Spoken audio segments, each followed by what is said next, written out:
92.7 FM WMDX, Madison's real news and great conversation. Here's your Daily News Roundup. With Civic Media News, I'm Terry Miller. Severe storms swept across much of Wisconsin Wednesday, hitting areas like Madison, Milwaukee, Beaver Dam, and Appleton with strong winds, hail, and power outages. At one point, nearly 100,000 customers were without electricity, especially in counties like Dane, Jefferson, Waukesha, and Marathon. Winds over 60 miles per hour knocked down trees and power lines, causing damage in places like Fond du Lac and Oshkosh. There were also reports of large hail and a few isolated tornado threats. Crews are still working to restore power, with more storms possible later today. Voter participation in Wisconsin remains among the highest in the country, even as turnout edges down. A new national report ranks the state 8th overall, with more than 72% of voting-age residents casting ballots in 2024. That's a small drop from the last presidential election, continuing a slight downward trend. Researchers also note Wisconsin ranks low in trust in the federal government, but leads the nation in trust between people. Wisconsin is working to make it easier for people to visit state parks by combining admission passes with vehicle registration. State leaders say the partnership could simplify how residents pay for park access and plan trips.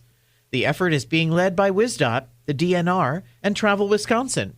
They'll outline the details at a news conference this morning at Lake Kagansa State Park. And a strong spring turkey hunt in Wisconsin brought in nearly 48,000 birds. The DNR data puts this year's total well above recent averages. Experts say favorable weather has helped birds survive and reproduce. The season wrapped up May 26th, and officials say interest remains high, with more than 235,000 permits issued. More news can be found at civicmedia.us.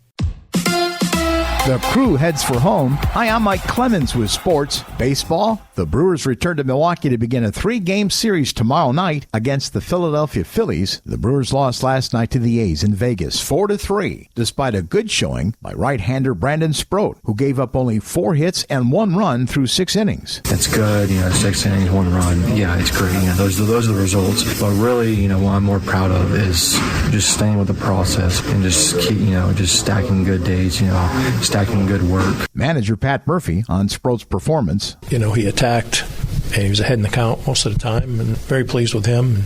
To go as long as he did, that's pretty good. Deserved to win. NFL, Tucker Kraft telling reporters at minicamp he thinks he could be ready by week 1 against the Vikings. NBA, the Knicks were down 29 points and still came back to win 107-106 over the Spurs to take Game 4. It's the greatest comeback in finals history. With sports, I'm Mike Clemens. I'm meteorologist Brandon Bormans. Mostly cloudy with showers and thunderstorms becoming likely. Some storms could produce heavy rainfall, high temps in the lower 80s. Showers and thunderstorms tapering off this evening, then some gradual clearing with lows in the mid-50s. Sunny and upper 70s on Friday. That's your Madison News Roundup from WMDX. Find more news anytime at WMDXradio.com. Subscribe to this podcast on Spotify, Apple, or wherever you find your podcasts.